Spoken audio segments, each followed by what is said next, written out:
Muy bien, señores, regresamos con el programa, son las 9:32. Yo tengo en mis manos una copia del expediente de la Corte Suprema de Justicia de la República del Perú, Sala Penal Nacional, Tercer Juzgado Penal Nacional, donde se ven cosas que a mí me parecieron, apenas leí, súper interesantes.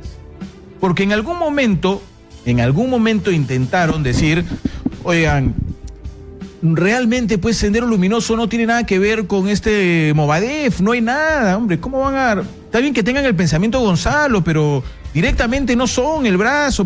Bueno, según este documento que ya me lo he leído, lo tengo en mis manos, se los puedo mostrar, ahí está, ¿no es cierto? Hay interceptaciones telefónicas legales a terroristas como Artemio, por ejemplo, ¿no es cierto? Y en estas interceptaciones telefónicas a terroristas como Artemio, hay una que he leído y le he marcado aquí porque me pareció interesante y la voy a conversar con mi invitado, que es don Jaime Antesana, que ya está con nosotros en el programa. Jaime, bienvenido, un gusto saludarlo. Buenas noches, gracias por la invitación. Hay algunas interceptaciones, por ejemplo, la que hace Florindo Eleuterio Flores Sala, ya lo conocido como José también, lamentablemente, y Samuel, que es otro reconocido miembro de la organización terrorista, y hablan del hecho de la organización de una agrupación política de fachada que es Movadef. Hay otra comunicación del mismo Artemio con Atilio, que es Richard Atilio Caguana Yuyali, que reo en cárcel además, donde también se habla del Movadef. Y se habla de la organización, de cómo colaborar, que hay que ver las firmas por acá, que quién lo va a dirigir, sí, que lo va a dirigir este abogado, lo va a dirigir otro, que son ahorita quienes dirigen Movadef, dicho sea de paso, ¿no es cierto?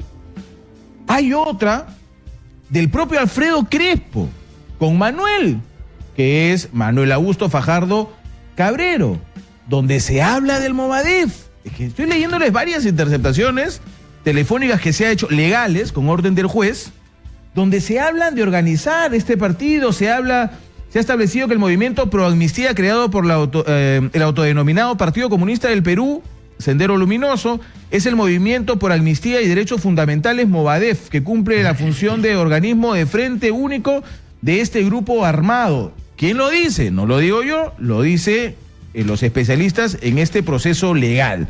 Y me pasaría leyendo este expediente donde aseguran una y otra vez, sería bueno que lo tengan todos los que estudian este tema, donde aseguran una y otra vez cómo se organizó y cómo se fue creando este tema y cómo Artemio y un montón de terroristas colaboraron para la creación finalmente del Movadef. La pregunta que le hago a don Jaime Antesana es, hoy en día, donde se habla de la infiltración del Movadef en una serie de organizaciones, incluyendo la de los maestros, ¿cómo debemos de ver todo este tema y la relación del Movadef con Sendero? Jaime, un gusto. Adelante, por favor. A ver, yo voy a dar primero una visión de lo que yo entiendo de lo que ha pasado con Sendero post captura de Guzmán y en el escenario de la derrota y la reconstrucción. Yo creo que una primera etapa tiene que ver con el 2002 hasta el 2003, ¿no? Una etapa signada por la derrota, la desarticulación, ¿no? La mayor parte de la estructura central del senderismo, comisión política, comité central, los grupos de apoyo, todos casi fueron desarticulados, ¿no? Guzmán cae y el año 93, ¿por qué creo que ahí se abre un nuevo ciclo? ¿Por qué? Porque Guzmán fue visitado por Vladimiro Montesinos. Sí, claro, se reunieron en largo y tendido. Un mes y días después de la captura, a lo que se llamó conversaciones académicas. ¿Por qué ahí se abre un nuevo periodo? Porque estas conversaciones académicas van a terminar, ¿no?, al siguiente año, en octubre del 93, cuando el 3 de octubre Guzmán da lectura de una carta con Montesinos al costado y su comisión política, comité central, rodeándolo, Abimael Guzmán, llamando a conversaciones para un acuerdo de paz con el gobierno de Alberto Fujimori. Además, en ese documento, en esa carta destaca el papel del gobierno, ¿no?, en la derrota de su organización. Ahí se abre una segunda etapa. Se llama todo el periodo del acuerdo de paz. Pero se produce un cisma el día 7 de octubre. Desde el 7 de octubre hasta el 14 de julio del año 99 va a estar un segundo momento signado por la ruptura de Sendero y la pugna entre estas dos corrientes. Ahí surge lo que se llama proseguir. Era proseguir, nosotros es una denominación que nosotros le ponemos, porque en realidad se le llamó línea liquidacionista de izquierda a la corriente liderada por Feliciano, inicialmente por Margui Clavo hasta del 93 al 96, después por Feliciano hasta el 99. La corriente proseguir versus la fracción roja, ¿no? Que así se autodenominó la corriente liderada por Guzmán, en la pugna, en un escenario de división del senderismo. Esto se acaba el 14 de julio del año 1999 con la captura de Feliciano, la pugna me refiero, la división. Sí, claro, lo que se buscaba ahí. Bien, el objetivo de Guzmán era que, con el llamado que Guzmán hiciera ese día ante la televisión nacional, cosa que Fujimori lo presentó en el Foro Internacional de las Naciones Unidas, todo el senderismo parara en seco el accionar armado, el accionar terrorista, porque lo que fue una maquinaria de guerra asesina, ¿cierto? Eso es lo que hemos tenido en el Perú hasta septiembre del año 92, o diría yo, hasta el 3 de octubre del año 1993. Entonces, el 99 se acaba la pugna y la corriente proseguir desaparece. O sea, no es cierto que exista la corriente proseguir. ¿La corriente proseguir de la cual habló el ministro? Por supuesto, no es cierto. Y yo simplemente en un artículo que he publicado el día de hoy, ¿no?, señalo un dato que es macizo, que no lo va a poder negar él mismo. Cuando se dio a conocer de que había cerca de 5.000 profesores que habían firmado, ¿no?, por los planillones del Movadef para que sea partido político legal, ¿no?, ante el Jurado Nacional de Elecciones, encontramos el nombre precisamente de quienes ellos denominan los representantes de la corriente proseguir en la Convención Nacional, ¿no?, de las bases del SUTEP, que se realizó el 17 de junio. Ahí aparece ¿quién? Zenón Pantoja Fernández. Ahí está puesto ahí, con un color menos intenso o más intenso en el rojo, ¿no? Y aparece él como precisamente representante de esta corriente. Pero si Zenón Pantoja firmó por el Movadef para que se inscriba como partido, ¿cómo alguien que firma por el Movadef, que es el camino del acuerdismo, el camino que posteriormente se va a llamar solución política, amnistía general, reconciliación nacional, firma por el Movadef? O sea, no existe la corriente proseguir. Has inventado una corriente. Esa corriente finalizó el 99. ¿Y dónde saca esas versiones el ministro? No lo sé, pero que ellos mismos sacaron la relación de los 4.000, primero 819, 4.813 es ahora en el informe ante el Congreso de la República. Sí. Ahí está la firma de Zenón Pantoja por el Movadef. No hay pues corriente proseguir, no se puede inventar. ¿Tú sabes lo que significa injertar un elemento como proseguir, que es una organización que se supone que era una organización armada que continuaba la llamada guerra popular, que fue terrorismo? Significa pues una cosa muy delicada, muy grave lo que se ha incorporado en este debate, ¿no? Y todos los demás miembros que eran llamados hasta el 2012, 2003, 2004, que se crea el CONARE, hasta el 2012 que hubo una huelga de 8 regiones, todos han firmado por el Movadef. 1 o 2 se habrán quedado al margen. Todos los que eran llamados proseguir firmaron por el Movadef. Entonces, ya no era corriente, no es una facción. Pues cuando tú presentas una facción... Cuando el ministro del Interior sale y dice, el señor Castillo es terrorista porque él va a unificar el proseguir, CONARE proseguir y el Movadef, lo han elegido para unificar a este grupo de... No, le dice que es el punto de convergencia, ¿no? El punto de convergencia, el punto de unificación. Sí, claro, eso. Aunque él no sea consciente, según ellos, él es el que, al ser presidente de un comité nacional de lucha, él sería pues entonces el que ha logrado que la unificación. O sea, la unificación. Sí. Esa es mentira, pues. Es mentiras. Y es por eso que creo yo que tiene que aclararse el escenario, ¿no? No se puede hablar de esas cosas.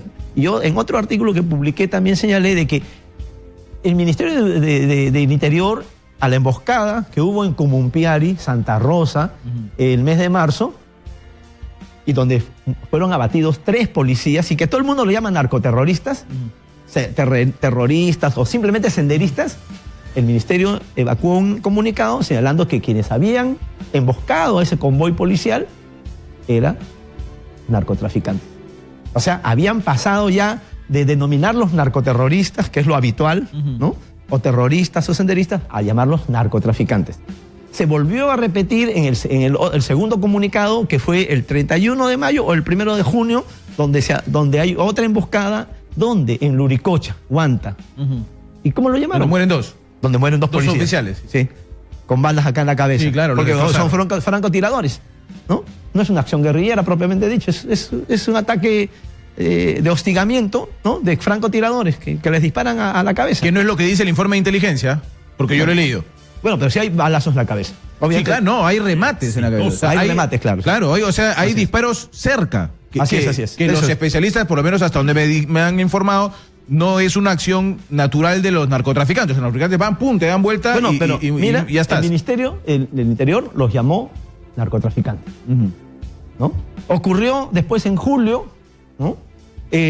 Cuando un organismo policial antidrogas entró a Yochegua, ¿no? A sacar pues, a un narcotraficante llamado Ali Cueva. Al salir en Los Ángeles, la zona de Los Ángeles, en Yochegua, ocurre un hostigamiento a esta unidad policial antinarcóticos y 5 policías resultan heridos.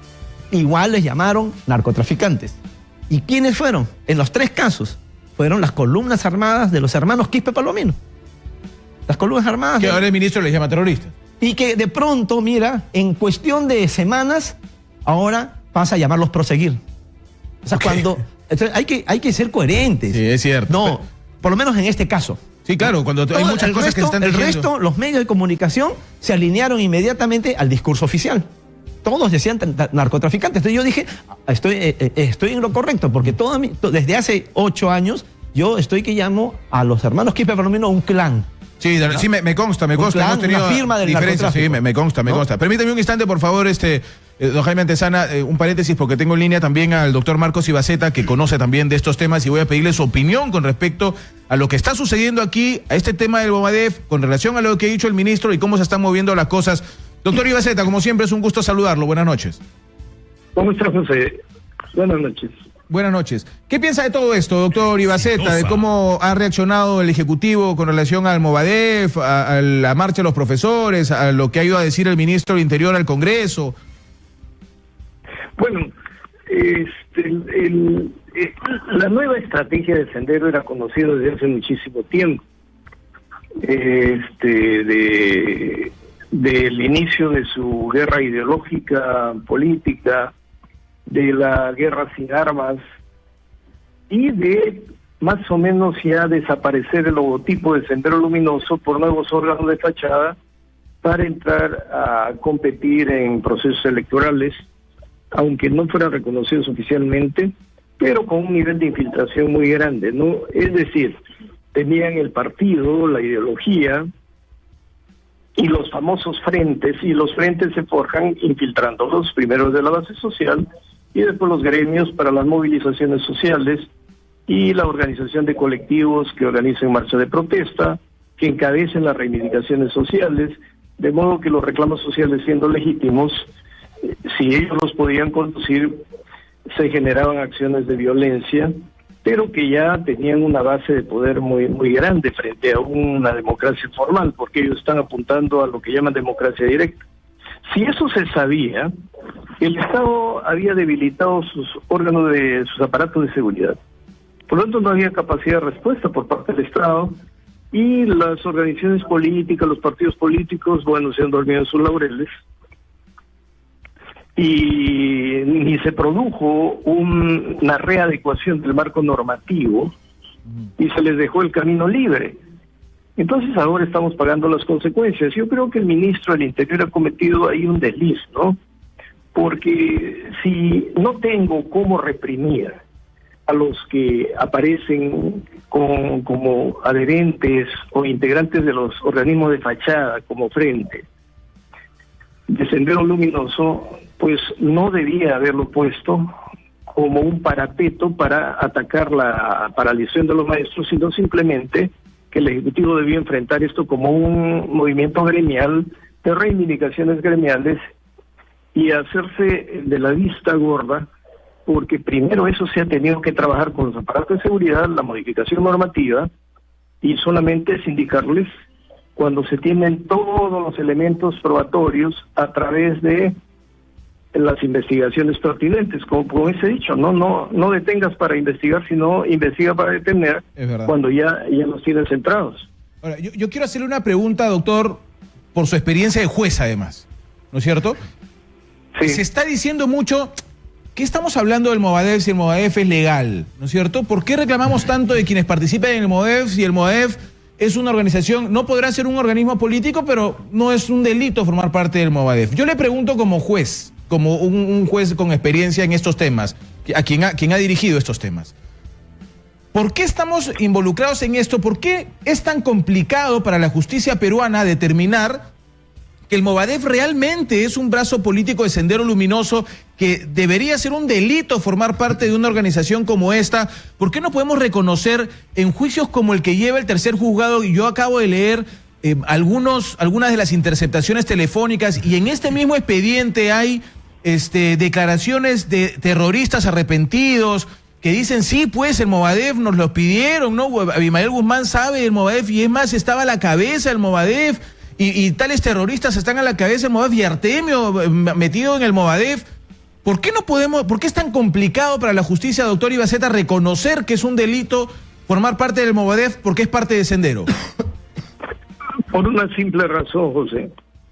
Las leyes que restringen derechos o que tipifican delitos tienen que consistir en normas expresas donde se determinen los comportamientos de modo inequívoco, claro, expreso. Si no existe una norma que con claridad proscriba y defina como delito un comportamiento, el juez no puede hacer nada. Esa sería una conducta atípica. Por eso es que el Estado cometió el error de creer que había que combatir a Sendero Luminoso a través del delito de apología del terrorismo, que no sirvió absolutamente de nada. Lo que tuvieron que hacer era readecuar la ley antiterrorista, la 25475, para establecer el nexo de vinculación entre Sendero Luminoso y los órganos de fachada a través del pensamiento Gonzalo y la metodología correspondiente, para que los adherentes de los órganos de fachada también caigan dentro de la pertenencia a Sendero Luminoso. Porque nosotros podemos decir, hay algunos que vienen de Sendero y están en el Movadef, pero hay otros nuevos captados por Movadef que van a decir, yo no soy de Sendero, soy de Movadef. Y como Movadef no está proscrito y la conducta no está determinada como delito en una norma expresa, entonces no hay forma de perseguirlos penalmente. O sea, nos falta esa norma. El ministro, así es, por eso el ministro ha ido a decir en el Congreso que no puede hacer nada porque es legal. Es una locura, la verdad, lo que pasa. Después de la experiencia de años que hemos tenido, es una locura que ocurra esto en el Perú. Pero José, lo estamos diciendo esto de hace más de 10 años, sino que a nadie le ha dado la gana de actuar. Es cierto. Doctor Marcos Ibaceta, como siempre es un placer tenerlo en el programa. Muchísimas gracias. Gracias. A usted. Doctor Marcos Ibaceta ha estado con nosotros. Él ha sido juez de la sala antiterrorista y conoce de estos temas. ¿Qué piensa Jaime Antezana? Mira, ¿desde cuándo el senderismo político ha pasado a la sociedad, al movimiento social, a todas las organizaciones que el ministro señaló en el Congreso? Pasada la división del 99, el 2000, con solución política a los problemas derivados de la guerra. Esa es la evolución. Al 2006, solución política, amnistía general, reconciliación nacional, democratización de la sociedad peruana y defensa de la producción nacional y el empleo. Ahí es, en ese periodo, del 2000 al 2006, es que todos los que antes eran parte de una maquinaria asesina pasan a ser vida política. Pero mal que lo hayamos permitido. Bueno, no se podía evitar.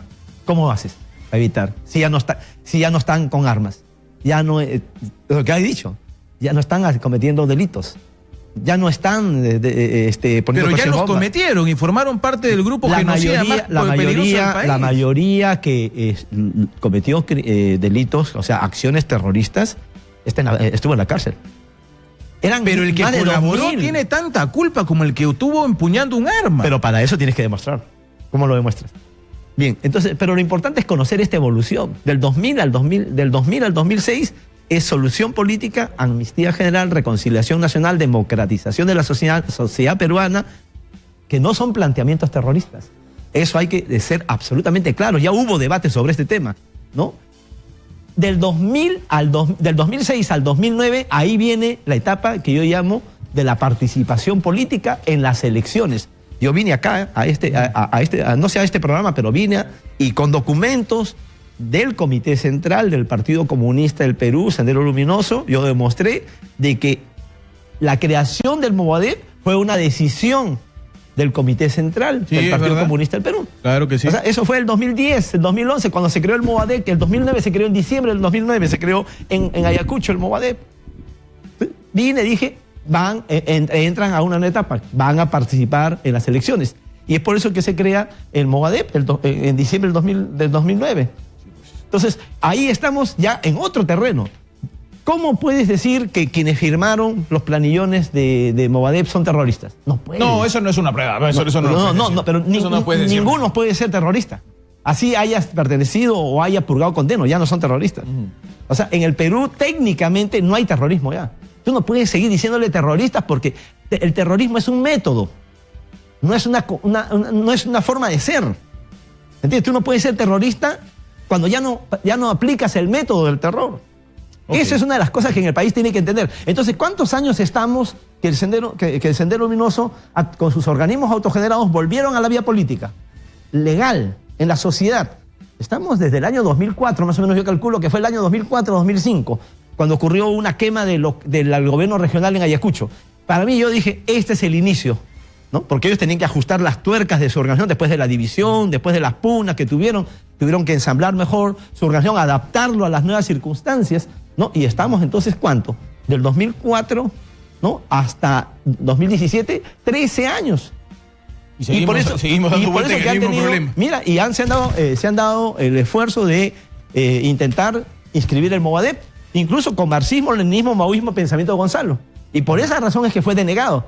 Después, el 2015, 2016, intentaron inscribir el FUDEP, ¿no? Y ahí ya no tenían el marxismo, leninismo, maoísmo, simplemente que estaba el Movadep. Entonces, mire, ¿qué hacemos con esto? Esto nos obliga a una redefinición, José, nos obliga a una redefinición. ¿Cómo enfrentar algo que no está en estos momentos preparándose para volver al violentismo, al terrorismo? ¿Cómo hacemos con esto? Porque es evidente, ayer yo he leído el documento minuciosamente y ahí hablan EGP, Ejército Guerrillero Popular. Por favor, yo he leído todos los documentos del Sendero, del Partido Comunista del Perú, Sendero Luminoso, que es el que da dirección a esto, pero que no es lo mismo Movadep al PSP, no es lo mismo. Porque ¿qué es para ellos el Movadep? Es un espacio de frente único, donde pueden entrar los que son y los que no son. Es verdad. Entonces, el tema es amplísimo. Jaime, lamentablemente el tiempo me ha ganado. Yo te pido un resumen de 30 segundos, porque tengo un invitado. El tema está en el terreno político e ideológico. No está en la ley de apología, o sea, en el terreno de las normas. No está, aunque tiene que cumplir un papel muy importante, la inteligencia policial, que ha demostrado no ser inteligencia. Las fotos que hemos visto prácticamente son de páginas web. Sí, claro. Entonces, lo que hoy decía el ministro, ¿qué inteligencia es esto? No hay nada. No hay inteligencia. Lo que han mostrado en el Congreso no había absolutamente nada. Y una frasecita sobre EGP. Ese es trabajo de inteligencia. No, no hay nada. Bueno, entonces, yo no sé qué trabajo hizo Dircote ahí. Ni inteligencia ni Dircote. No había absolutamente nada. El tema es cómo damos la lucha política e ideológica. Desde acá, causado desde eso esta cabina, es problema, nada. Desde esta cabina no se puede. Todo el mundo habla. Sacamos documentos como el que tú señalas. Cierto, Artemio desde el año 2001 se plegó a la posición de Guzmán, defender el partido, y estuvo de acuerdo con la solución política. Solo que volvió el 2004 a las acciones armadas. Pero él siempre ya estuvo con la posición de Miguel Guzmán. Por lo tanto, todo este tema. Así es que el asunto está claro. El desafío que tiene la sociedad peruana es cómo enfrenta algo que no está en el terreno de la guerra. Muy bien, Jaime, tampoco... el tiempo me ganó, te agradezco muchísimo, como siempre, sabes mucho de este tema y tenemos que conversar mucho más todavía sobre esto. Tengo otro invitado, pero quiero agradecerte por haber estado con nosotros explicándonos esto. Muchas gracias. Muy amable. No, a ti muy amable, gracias por estar con nosotros. Son las 9 de la noche con 53 minutos. Voy a ocupar mis últimos minutos con un médico. Por favor, que pase nuestro siguiente invitado. Está el doctor Mauricio León Rivera, director médico del Centro Detector de Cáncer y Cirugía Oncológica de la Clínica Ricardo Palma. ¿Por qué? Es importantísimo. Presten atención, por favor. Acaban de sancionar a Johnson & Johnson, ¿no es cierto? Esta empresa extraordinariamente gigante,